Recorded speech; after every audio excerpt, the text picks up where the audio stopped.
Assalamualaikum warahmatullahi wabarakatuh. Welcome back to our English lesson with me, Mrs. Danti.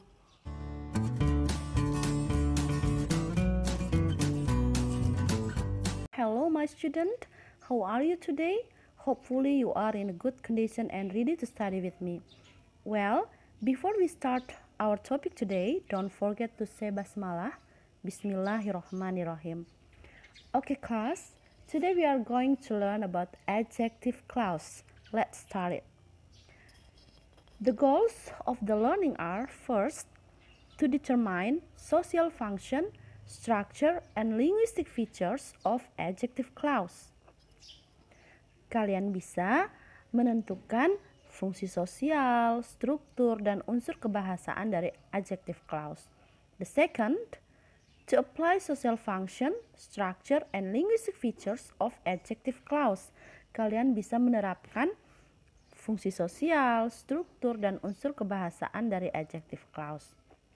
Well, what is adjective clause? Apa itu adjective clause?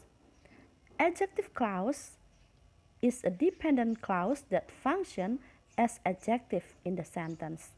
Jadi adjective clause berfungsi sebagai adjektif dalam sebuah kalimat. Nah, adjective clause adalah anak kalimat yang juga berfungsi untuk menjelaskan noun atau kata benda. An adjective clause begins with a relative pronoun.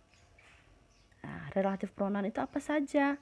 Relative pronoun itu bisa berupa whom, who, that, whose, and which. By the way, apa itu relative pronoun? Relative pronouns are used to link two sentences that have the same noun or pronoun. Jadi relative pronoun itu menghubungkan dua kalimat yang mana memiliki kata benda atau kata ganti yang sama. Relative pronoun are used to introduce adjective clause. Dia digunakan untuk memperkenalkan atau menjelaskan adjective clause. There are 4 conjunctions. Ya, ada 4 conjunction yang digunakan dalam adjective clause. First, RPS atau relative pronoun as subject.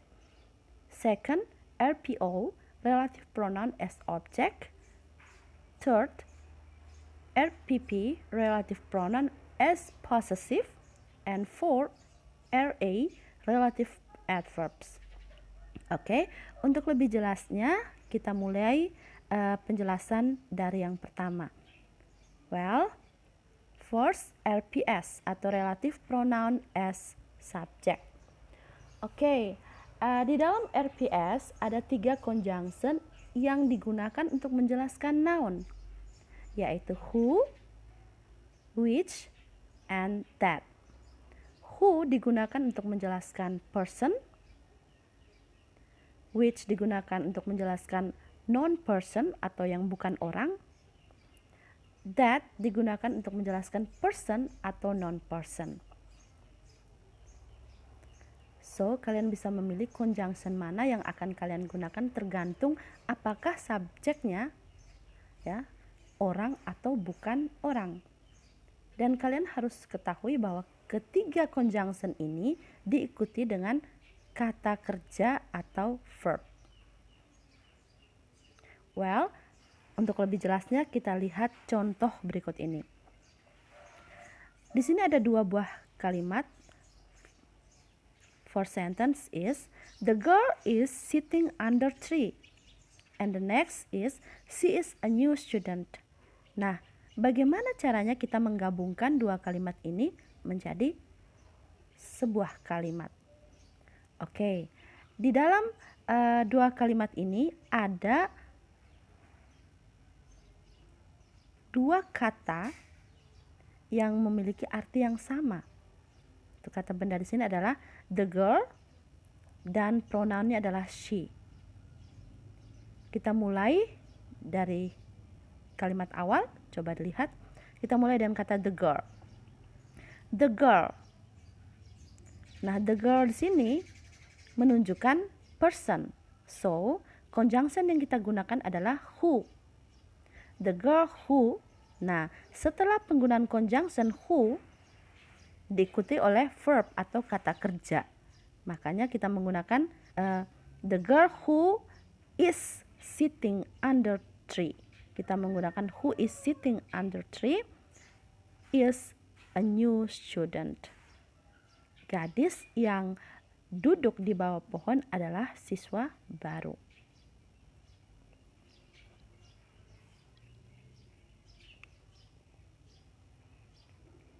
Sudah jelas? Nah, Ibu berikan contoh berikutnya lagi. Ada 2 buah kalimat di sini. The book is interesting. It tells about adventure. Nah, kata the book dan it memiliki arti yang sama. It ini menggantikan the book. Nah, kita mulai dengan kata the book. The book, nah kata the book ini adalah benda, maka conjunction yang kita gunakan di sini adalah which. The book which, setelah itu diikuti dengan verb. The book which tells about adventure is very interesting. Jadi jelas sekali bahwa ini adalah kalimat yang berjenis RPS atau relative pronoun as subject.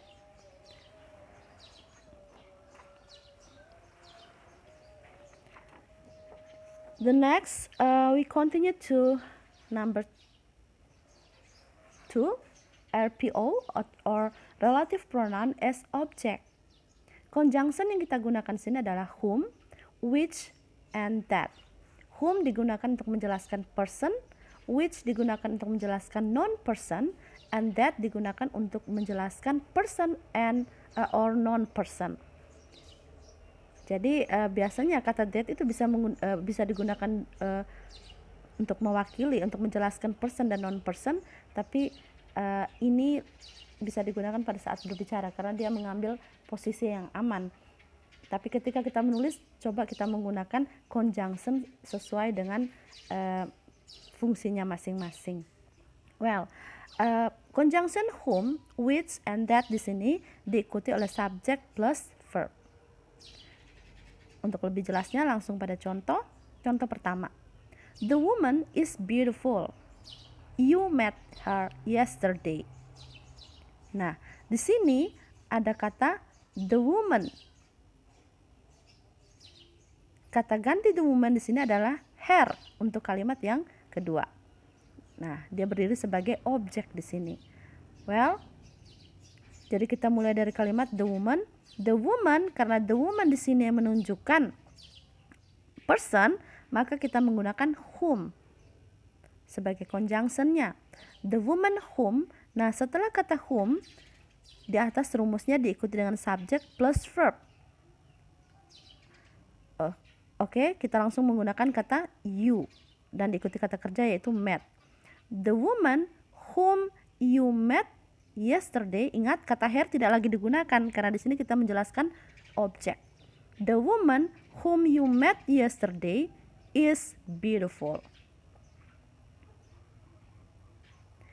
Contoh yang kedua, the book is interesting. I read it. Nah, karena the book di sini pronounnya di bawah adalah it yang berdiri sebagai objek, dan the book di sini adalah kata benda, maka conjunction yang kita gunakan adalah which. The book which I read is very interesting. Bagaimana? Sudah jelas? Oke, kita lanjut lagi di number 3.